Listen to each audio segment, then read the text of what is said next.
प्रकाश करवा पाई तारे कामे साइजी करवा पाई ताके आमे प्रकाश करवा पाई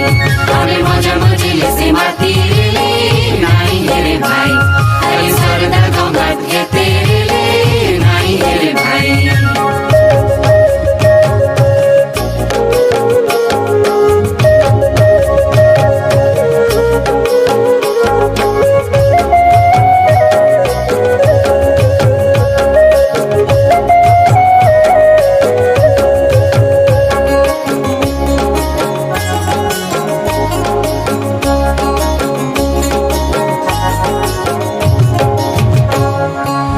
छाडी करी माँ पाके छने आशा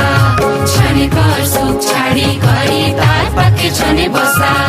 सरदा गिरदा छाडी करी माँ पाके छने आशा छने घर सुख छाडी करी तार पाके छने बसा जीवन जाकर जेते कसर तार भले अति करी मामा बोले डाक्तेरले मन के निर्मल करी जीवन जाकर जेते कसर तार भले अति करी मामा बोली डाक्तेरले मन के निर्मल करी सबुदिन पाई आनंद पाइबो सबुदिन पाई आनंद पाइबो केबे विश्वास करे नाई तारे कामे साइजी करबा पाई ताके आमे प्रकाश करबा पाई तारे कामे साइजी करबा पाई ताके आमे प्रकाश करबा पाई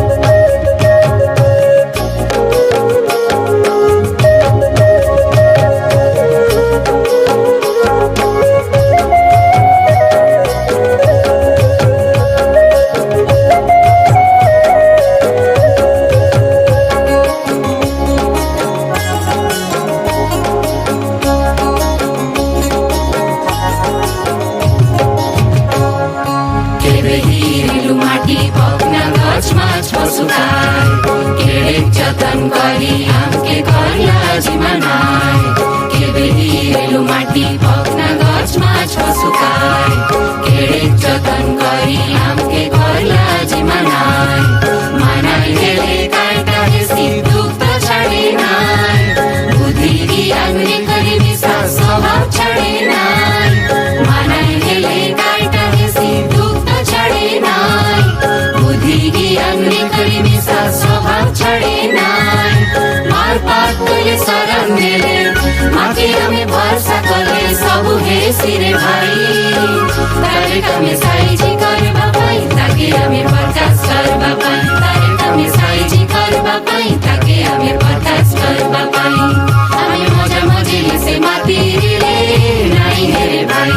खाली सरदा गमात के तेरे नाई हेरे भाई आमे मजा मजिले से मातिले नाई हेरे भाई खाली सरदा गमात के तेरे नाई हेरे भाई आमे जुग जुग धरी जनम हेलुनी जुग धरी जनम हेलुनी माँ के खोजबा पाई आमे जनम जनम धरी आसिलुनी यति जनम धरी आसिलुनी यति माँ के खोजबा पाई तारे कामे साइजी करबा पाई ताके आमे